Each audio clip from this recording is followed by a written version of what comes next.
And now, Michigan Reimagined with Chris Buck. So on Michigan Reimagined, two themes that we tend to cover with regularity is, how the heck are we going to repurpose vacant retail shopping space?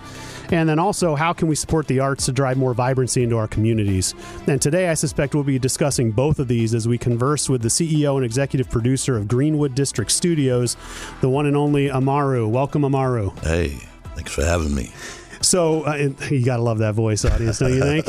So in preparing for this interview, I found on your webpage a couple of messages that really spoke to me. So one says, one of Michigan's first Black-owned movie studios, our content will focus on underrepresented stories from underrepresented communities. A portion of the studio proceeds will go back to the various underserved Lansing communities. And then in other places, in a lot of places, it says, showing the world what inclusion looks like. So talk to me a little bit about that. It seems like you are steeped in a mission here, and I want to hear a little bit about why this is so personal and important for you. Well, I've been in the entertainment business for about 25 years, and with those 25 years comes a lot of no's, and a couple of things stick in my head in those 25 years. And one of the people that told me this, he's a consultant and a writer for GDS and an executive producer out in Hollywood. And he told me one day, he told me a couple things. He said one day, the squeaky wheel gets the oil. Mm-hmm. And then he said, I can't attribute this one to him. The next one, someone else said, another executive producer from BET, he said, no means not today. And so that's how I moved, even though I got the no's and I've had a lot of successes, but I've had a lot of the no's too. And they were for various reasons, some the obvious and some opportunity didn't meet preparation, and just timing. Timing is everything, and it goes back to opportunity meeting preparation. And so you can wait for all those things to hash themselves out, because at the same time you want experience, and you can wait for that. But you might turn 47 in the process. So a few years back, I'll say about 9-10 years back, me and my girlfriend just decided to buy equipment and just start shooting stuff ourselves. Not like I haven't done it before, but just get the experience. In 7-8 years, I'm gonna write a couple books. And then we're going to shoot some videos, and then we're going to do some web series, then we're going to shoot some films, and then we're going to blah, blah, blah, blah, blah. So we can get all this experience, because I have the stand-up experience. I have the road experience. I performed in 43 states. I've been doing stand-up for 20 years, so I got that experience. So I started off as a screenwriter. So I wanted to combine all those things, and I do music. I'm an author. So all those things I wanted to combine. How can I use all these things to now create economic development in our communities? Because, I could chase being famous and all that, but that time has passed. I could take this knowledge and teach a younger generation and teach them what I would have wanted when I was, I'm still in industry, but what I want to see. And they're talking about it, but they're not doing it. I can do it. I put movies together. So if I can put that together, why can't I do this? So and give them a place to do it. Give them a place to do it. And so if you teach people the skills and the things that they just don't know, loyalty, period, loyalty. And then if you take, and the reason why Hollywood is folding is because they spend too much money on movies, period, hands down. And now they're eating themselves alive. And because we're independent filmmakers and by trade, we get pennies, and we use those pennies and make something great. And so even though we're going to influx a little bit more capital than what we're used to, we still have an indie mind. So we'll get it done without compromising quality, and just like the big boys do. And being able to pay a living wage. We're going to cap our salaries. No one's going to be making ridiculous millions off of a project. When you come and bring your project, if you wrote it, you're going to leave with it. We're going to license it out of Chile for a couple of years or whatever to get our return, but you're going to leave with it so you can license it other places. If you do music at our studio, you're going to leave with it. We're going to teach you to be share owners and not sharecroppers. All the things you want to see in the industry. Yeah. People talk about it, and then inclusion. When I think of inclusion, I mean black, white, blue, Indian, all that. Right. We don't see that, so let's just do it. It doesn't have to be implemented or somebody sign something. It's just a way of life at Greenwood Studios. Tell me about the name. Greenwood District Studios. although we have production companies that we were under in years past, we were going to go in it with this, but we wanted to give. I like to do things big, so before all this, we were going to open up a comedy club here called Funny is Funny.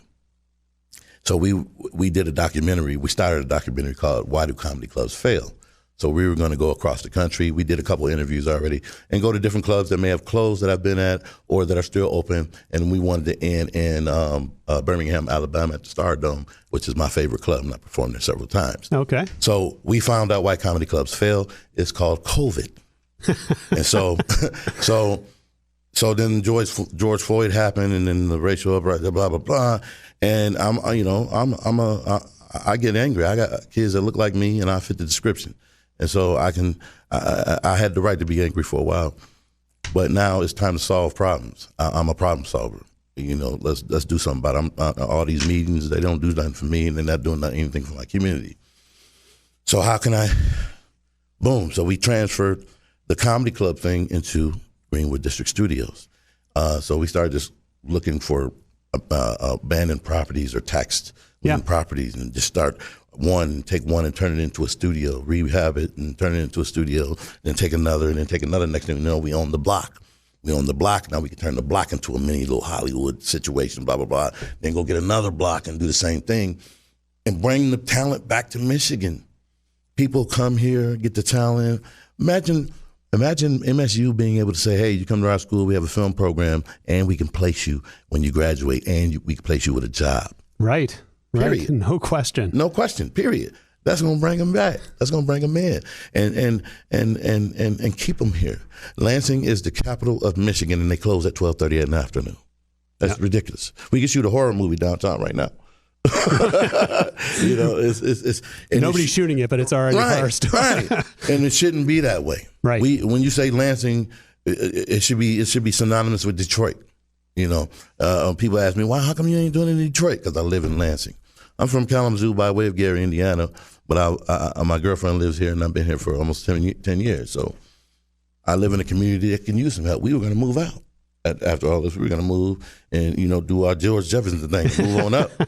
But I was thinking about it, I was like, well, why not just buy this house? And it's a historical home, and then rehab it, buy the one next to us and the one that burnt down behind us, and start the economic development in our own neighborhood. And then start the next house. Because the whole thing is our 25% of our profits go right back to the community, not to a government facility or entity. We're going to have a job for a person, and the job name is called Hood Czar. HOOD, the Hood Czar. And that person's sole purpose in life is to go into underrepresented neighborhoods. Miss Jones need a new roof, we're going to fix it. Johnny need the muffler fixed so we can get to work, whatever, or you're going to get another ticket, we're going to take care of that. The idea is in 5 to 10 years, if anything like the COVID or another pandemic happens, we don't have to depend on the government. GDS will take care of our neighborhoods until the government comes. And that's how it should be. There's actors out here that are driving Ubers now. It shouldn't be like that. They should have had a piece of the movie that they was in. Yeah. They throw you a bunch of money and hopefully you do the right thing with the money, but really you should have got a little bit of money and maybe something of the movie or some kind of something that you can get paid forever for being a part of that project. So when something like this happens, you're not driving Ubers. So your dream's starting to take shape, right? So you found a place and there's stuff happening. So it's happening. Sneakily, it didn't catch my attention until it was pushed right in front of my nose because it's on the other side of town where I live. Right. So talk specifically about what's happening and where it's happening. It is. So imagine when you were a little boy and you said, one day I'm going to, and it happened. This is 100-fold of that. It's surreal to me. As I told you before, I've been told no so many times. I remember when as a screenwriter in the early days, I sent Disney some scripts or whatever, and they sent me 3 letters back each time. Hey, and each time referring to the last time. Hey, we told you no back on this day. But people from the city, the township, the chamber, I, one lady almost swore a blood oath to us. Like, just, she started crying and she was like, and blah, blah, blah. And how come you don't know this? But I mean, making like she was doing stuff while talking to us. It is infectious because it is plausible. It is doable. And if it works, we can pass it on to another city that has a theater that needs some rehabbing. So tell me about this theater that needs rehabbing. So you're going to be out in Delta Township, yep. right?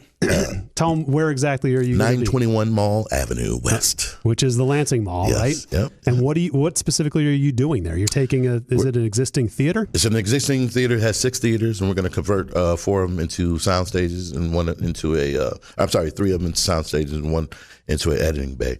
It's going to be Wakanda when you go inside. It's going to be a different world. Yep. And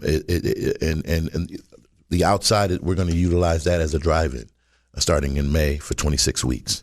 And everything that we make from the proceeds of the drive-in will power everything we want to do inside. Okay, so just west of Lansing, starting in May of 2021, for 26 weeks, we're going to have an outdoor drive-in movie theater. Movie theater, 3 screens. 3 screens. Friday, Saturday, and Sunday. There you go. And then the proceeds of that are going to help fund the work inside. Everything inside. Because the idea is not to have to go get a loan from the bank. All we want is just a line of credit. And the community supports the facility, and the facility supports the community. It's a symbiotic relationship. And you're repurposing. I mean, the mall, Lansing Mall, is being sold. And the idea is to take the whole mall and turn it into, because we are in communication with someone from Tyler Perry Studios because we want to create a COVID bubble production environment, and they've been giving us some tips on how to do it. So. Unbelievable. Yeah. So right now they're doing some work to this building to turn it into the movie theater starting in May. Yes. And will it run regular shows, or is it going to run stuff that you've created? Or you? Well, it's going to run urban based films, because a lot of our movies don't stay in theaters long. They stay in there about a week. Yep.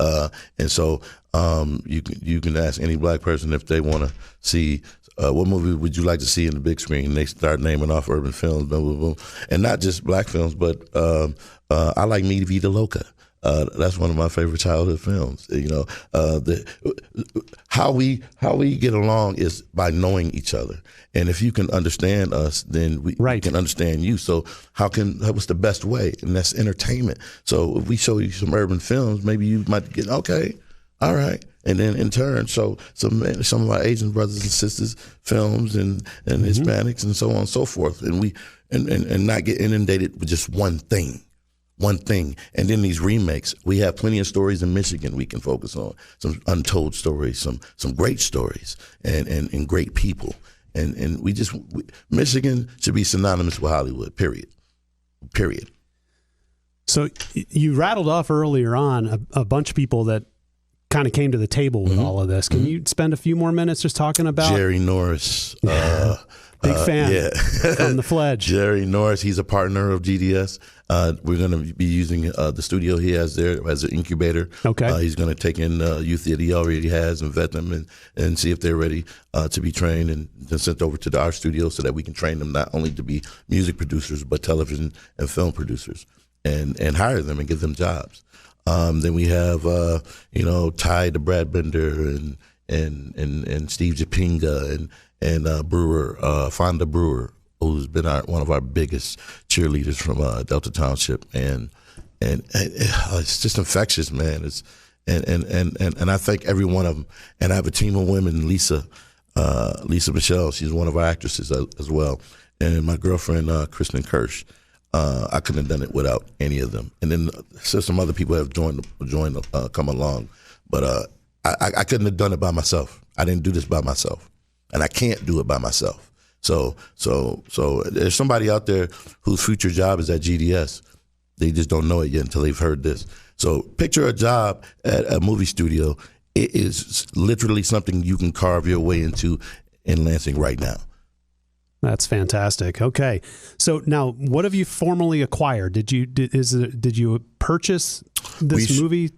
We made a deal with the leasing agent. Okay, and so within about a year and a half, we should be able to purchase the whole property. Okay, and then start moving forward with other properties.